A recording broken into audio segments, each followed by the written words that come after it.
Assalamualaikum warahmatullahi wabarakatuh. Perkenalkan, nama saya Haris Rizwandi dengan NIM 24301132. Dan saya Rahmatullah NIM 24301126. Di sini kita akan membahas hasil observasi dan wawancara lapangan kita selama 3 kali kunjungan ke Desa Lingkududu, Kecamatan Labuan Haji, Kabupaten Lombok Timur. Betul banget, kita bakal bedah habis-habisan tentang salah satu warisan budaya masyarakat Sasak di Pulau Lombok, yaitu tradisi gendang belek. Kemarin kita beruntung banget bisa ngobrol langsung sama tokoh adat di sana. Ada Ama Ican dan Ama Wadi.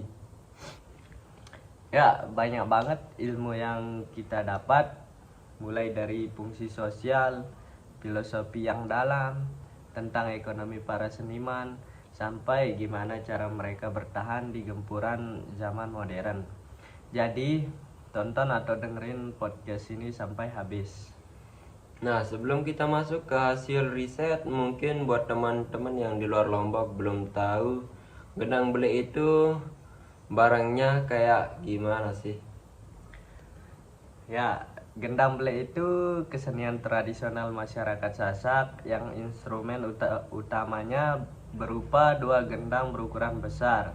Kata belek itu artinya besar, tapi jangan salah, ini bukan cuma soal ukuran yang gede atau suaranya yang menggelegar. Nah, ini dia. Banyak orang luar mengira gendang belek itu cuma hiburan musik biasa, semacam live atau musik tradisional lah. Padahal aslinya jauh lebih sakral dari itu. Nah, tepat sekali. Dari hasil pantauan kita kemarin, gendang belek itu simbol identitas budaya. Alat ini wajib ada di upacara adat, mulai dari penyambutan tamu kehormatan, khitanan, sampai prosesi pernikahan adat atau yang dikenal dengan namanya nyongkolan. Jadi ini adalah bagian urat nadi kehidupan masyarakat Sasak. Ngomongin soal kehidupan masyarakat, pas kita observasi pertama kali di Dudu, saya takjub dan tradisi ini hidup banget.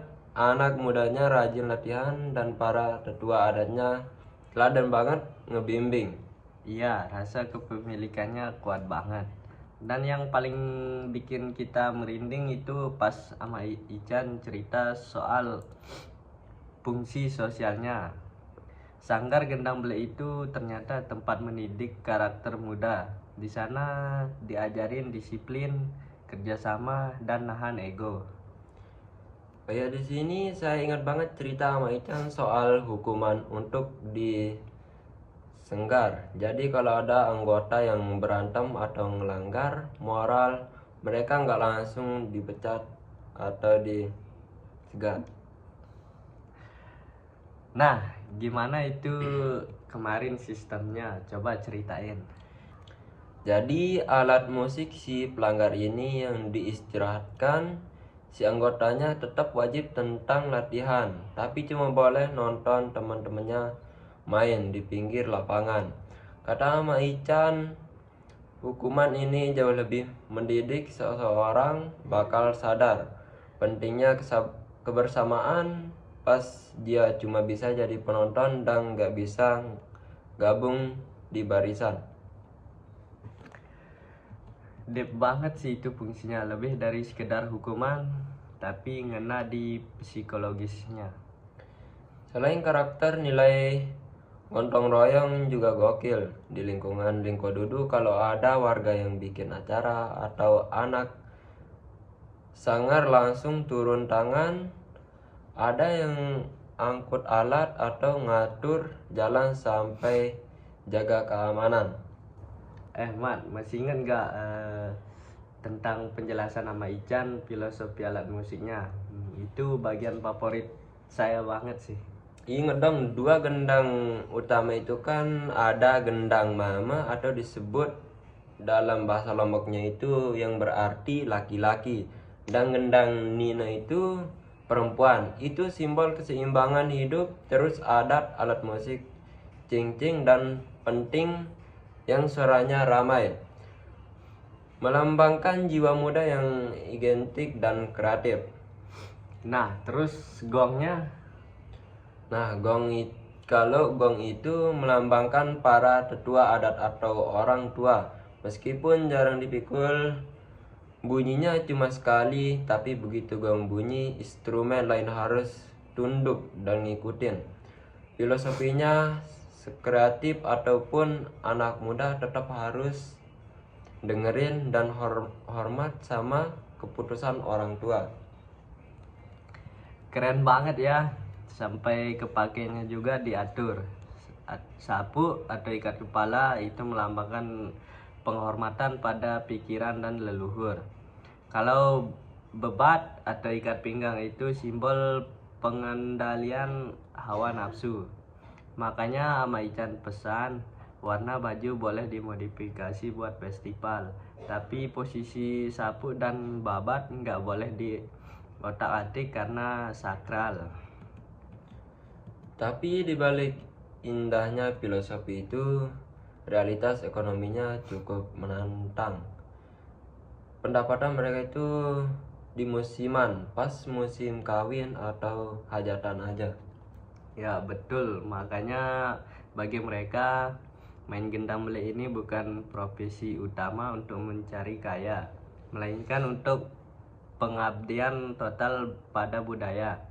Sehari-hari mereka tetap bertani, jadi buruh atau bikin gerabah. Tapi mental mereka itu mental baja. Ama Ijan sengaja ngelatih mental anak muda dengan mindahin tempat latihannya ke pinggir jalan atau pas warga lagi gotong royong. Biar apa? Biar mentalnya terlatih ditonton orang banyak. Jadi pas manggung acara atau di acara besar itu mereka nggak malu atau gugup. Dan mereka nggak laku sama modernisasi. Ama Wadi sempat bilang kalau kolaborasi sama gitar listrik atau drum itu boleh-boleh saja, asalkan suara gendang bele tetap dominan dan nggak tenggelam. Inovasi boleh, tapi jangan hilangkan identitas aslinya. Oh ya, Ama Wadi juga nambahin pas observasi kedua dan ketiga kalau pas prosesi nyongkolan jalan raya itu bukan cuma tempat lewatnya kendaraan, tapi merubah jadi ruang spiritual. Ya, setuju. Kata beliau, setiap tabuhan gendang beli itu adalah doa. Doa buat pengantin, doa buat leluhur, dan doa buat keselamatan buat warga. Makanya tradisi ini punya ketahanan budaya yang kuat karena mereka tahu mana ruang komersil dan mana ruang adat.